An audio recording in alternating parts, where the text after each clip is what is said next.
We live in a world today where the murder of children is but a punchline. This is Systematic React with A.Rahim Khan. Today is the 8th of October, marking 2 years since Israel launched its genocidal assault on the Gaza Strip. And while there are others far better than me who can sum up what these past 2 years have been on the eve of a potential ceasefire, I am here somewhat incensed by a clip I saw the other day of Van Jones, a CNN commentator, author, civil rights advocate, and African-American, appearing on Real Time with Bill Maher, who of course is an avowed Zionist. And in this particular clip, you have Van Jones there sitting in his purple suit, yellow lapel pin, firmly stating his position on, of course, Israel and his support for it. But it was in that discussion that a thesis was presented. The thesis, of course, was that thanks to Qatari and Iranian misinformation, propaganda, fueled perhaps by the billions that apparently Hamas has, the youth of America have turned away from the values of their parents, have turned away from the establishment, have turned away from their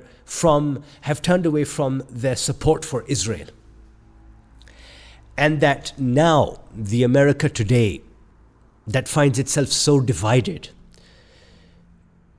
is not because perhaps these very same youths who have taken to campuses, who have taken to social media to voice their horror at what we have seen over the past 2 years. It is not a result of being live streamed genocide. No, this is a result of a misinformation campaign led by Qatar and Iran, and that these wayward youths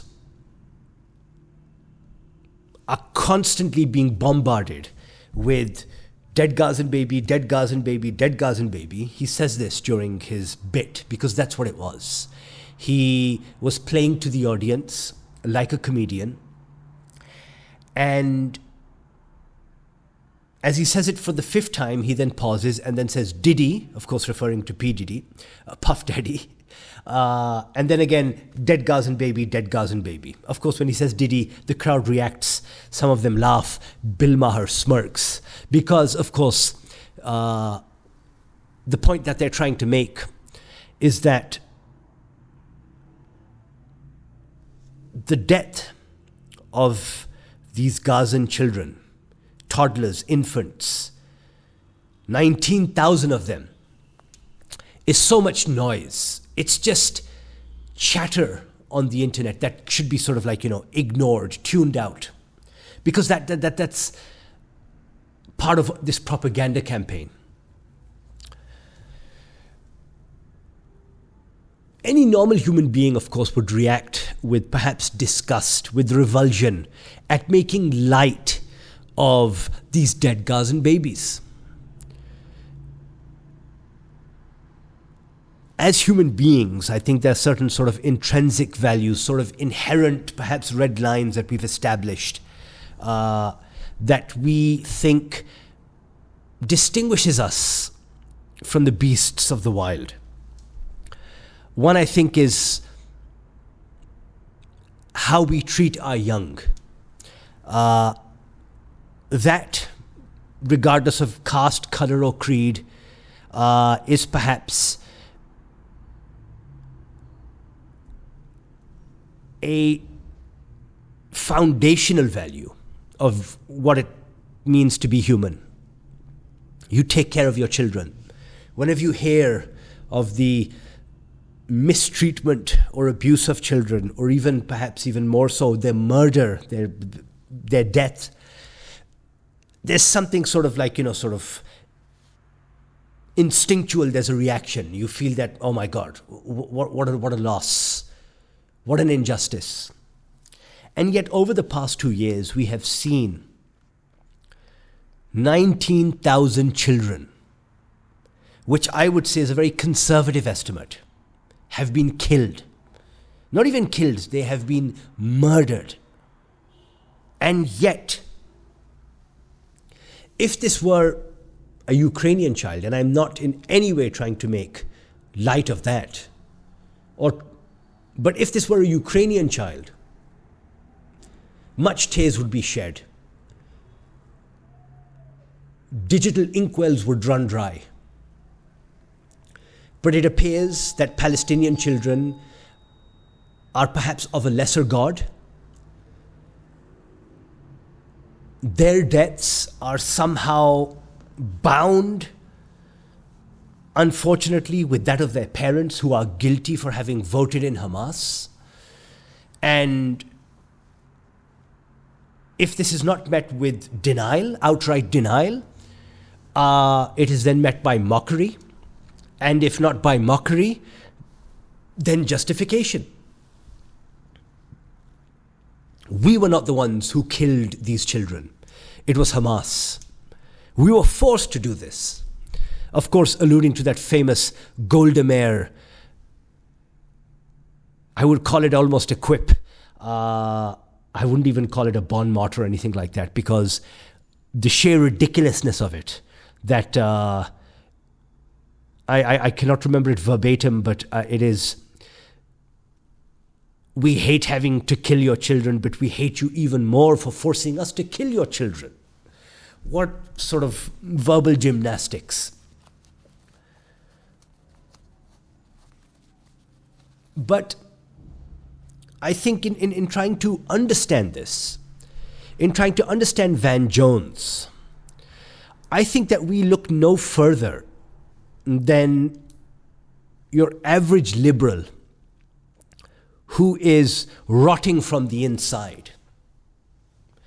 Your average liberal is somebody who would defend to the death free speech, are vehemently opposed to Trump and MAGA, staunchly support Ukraine and condemn, of course, Putin and Russia,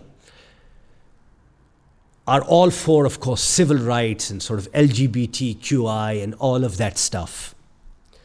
But apparently when it comes to Palestine, then of course, this is a complex issue.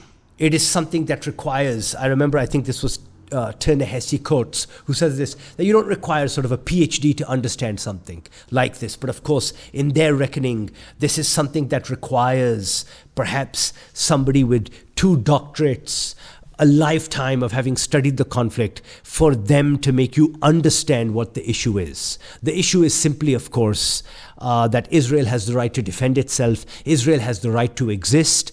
The natives be damned. That is your average liberal nowadays. They voted for Hillary. They even voted for Kamala. They supported Biden, Genocide Joe. And when you perhaps ask them, what about the Palestinians? What about, okay, fine, Hamas is perhaps guilty. Their parents who voted Hamas in, also guilty. But what about a newborn infant, perhaps 6 months old, 3 months old? If it was 6 months old, that means it was born during this conflict. Forget conflict, it was born during this genocide. A 2-year-old, say for example, born around October 2023, has only ever known this genocide. A 6-year-old, a 10-year-old. Let us not go any higher because, of course, the Israeli logic there is that we must kill the children so they do not become the terrorists of tomorrow. These are not my words, of course. These are words that have been repeated by Israelis from all strata of society. Even yesterday I saw this. There was an Israeli actress in an interview. I'm not sure what the channel was, but I think it was a local Israeli channel, in which she said the very same. There's an Israeli TikToker who mocks the starving children of Gaza. She's made it her whole shtick. So for these liberals, the distinction is very clear. Palestinian children, though they may not deserve to die, if they do, well, tough luck. It's not really our concern. Take it up with Hamas. I think perhaps, and I've always felt this, it's a personal opinion, but while we refer to Israel as an apartheid state, as an ethno-state, we often forget to use one word, and that is, of course, that it is a racist state. Their entire being is based off of a religio-racial superiority. So perhaps expecting sympathy from a Zionist may be too much, because again, we are the Goyim, for them we are lesser people. Fair enough. If I'm perhaps talking today in support of the Palestinians, it may be because I am biased, being a co-religionist. But what compels somebody like Van Jones, and I am chary of invoking his race into this, but as a black man in America, how can you support a white ethno-state?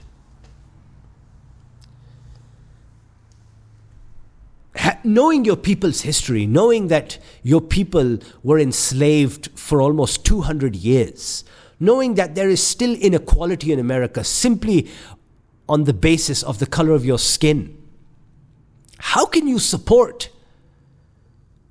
a state that discriminates based on religion and then, of course, ethnicity?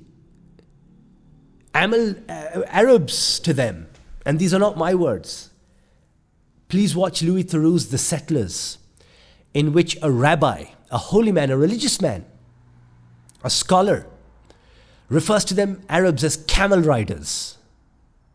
Had this been the converse, had this been a mullah, an imam, a Muslim, referring to Israel's as perhaps, and I hope I'm not, this is not flagged, as for example, a kaik, or referring to Jews by any other, for example, what's it called, derogatory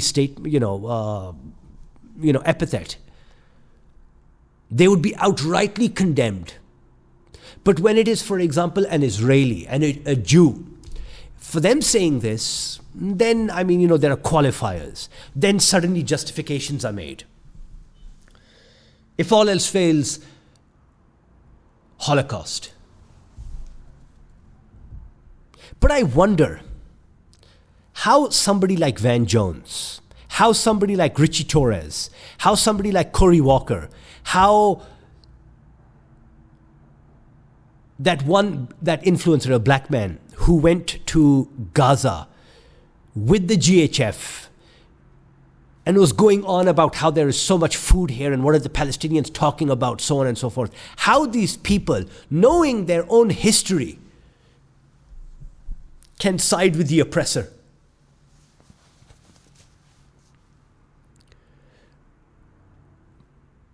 Days later, when there was enough online heat, Van Jones issued a mea culpa on, I think, Twitter, in which he said that I pray for the end of this conflict.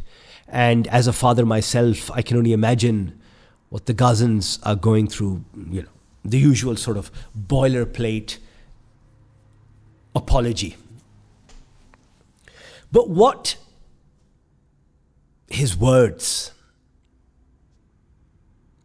expose is that there are people in this world who do not care a fig for the death of children of any other race. I know that may sound like a truism. You'd expect that, I doubt, for example, a white supremacist would care if a black child, I'm forgetting the name, for example, of the black, there was that Mos Def Yasin Bey song, in which that one child was killed by the police. I doubt what's it called, white supremacists would have even cared if that child had died or not. There I can understand. Of course, I mean, sort of, it makes perfect sense for them. I mean, sort of like, they are fighting a race war after all. But Van Jones, a black man, making light of the death of Palestinians? Either you have been bought, as we recently learned, I mean, either the state of Israel is paying you $7,000 per post to utter such garbage, or you're an Uncle Tom. And I hate to say that.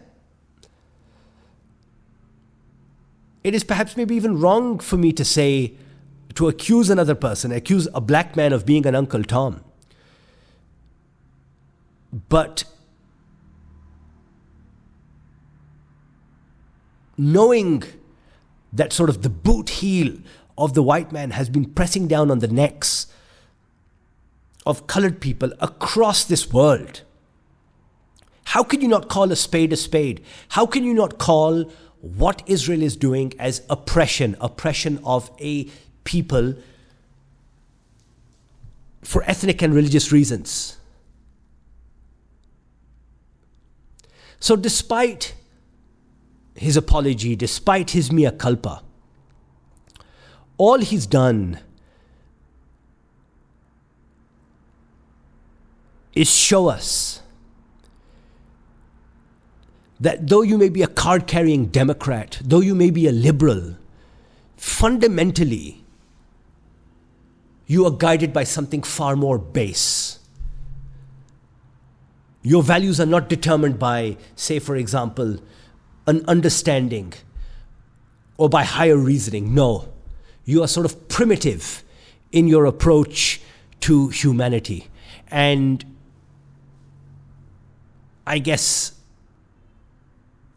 that may not be comfort enough for the thousands of families who have been affected by Israel's barbarism, who have lost children who have lost parents, children who today starve, who have been maimed, who die in maternity wards.